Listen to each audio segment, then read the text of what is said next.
G'day guys, Rob and Dave from Yamaha here, and today we're talking something very important to any boat owner, and that's propellers, and particularly changing a propeller. Now, there's a lot of reasons why you might have to do that as you own a boat, but Dave, what are a few of those reasons? Okay Rob, so as a boat owner, you might be on holidays and you might hit something in the water and damage your propeller, and it might come a time where the dealer's on open and you might need to change a propeller.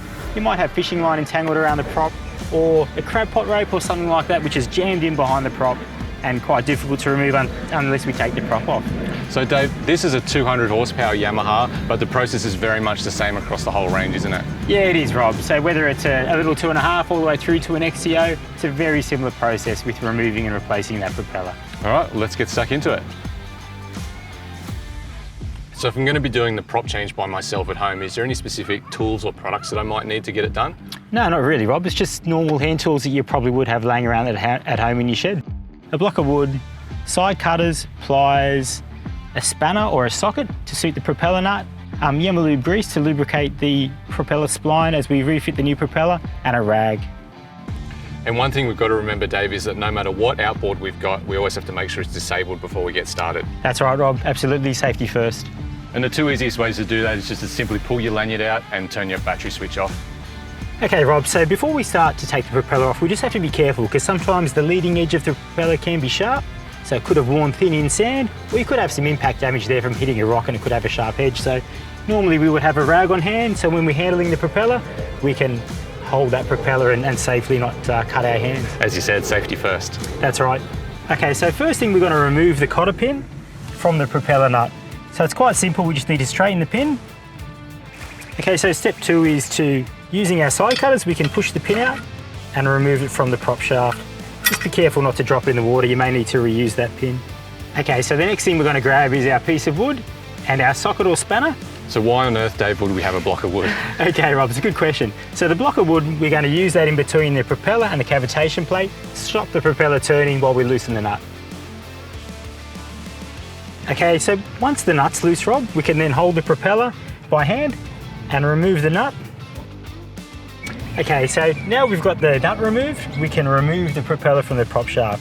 Just got to be careful, there are thrust washers that sit in the front of the prop here, and as we slide the prop off, they may fall on the floor. So what I like to do is grab the propeller, put a thumb on the end of the shaft, and that way I can hold the washers as I remove the propeller.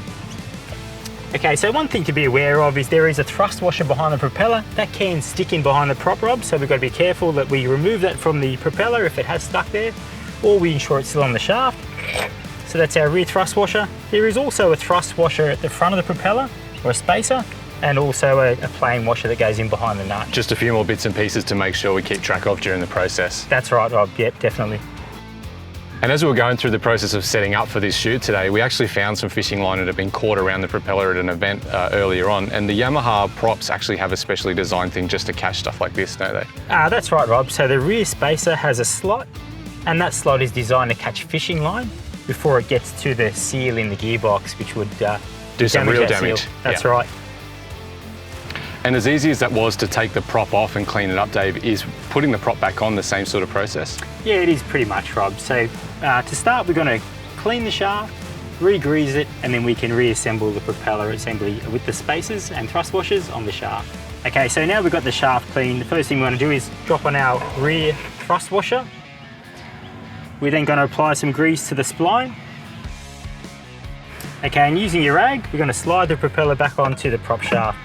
You may need to twist the propeller a little bit just to get that spline to line up so the prop drops on. Okay, so next we're going to fit the front spacer. So again, we need to drop that on and click it in place so it also aligns with the spline. We're going to fit our front washer, and then we're going to fit the propeller nut back on. Putting the block of wood back in, we're then going to tighten up the propeller nut. And how tight do you suggest we do the nut, Dave? Okay, Rob, we don't want to over tighten the prop nut, so we may need to remove that nut again in future. So we're just going to nip it up, just with a little bit of light force. Okay, so as we tighten the nut, Rob, we've just got to ensure that we line up the hole in the propeller shaft that the cotter pin will go in with one of the slots in the nut. So best practice, Rob, also is to fit a new cotter pin, and then we bend the cotter pin. So of course the cotter pin can't fall out and that doesn't fall off. And we're ready to go boating again. We're good to go. So as straightforward as this process is, as Dave explained it, if you do have any dramas, you can always feel free to drop into any Yamaha outboard dealer and they'll be more than happy to help you. If you want any more information on props, you can always head to our website, www.yamaha-motor.com.au.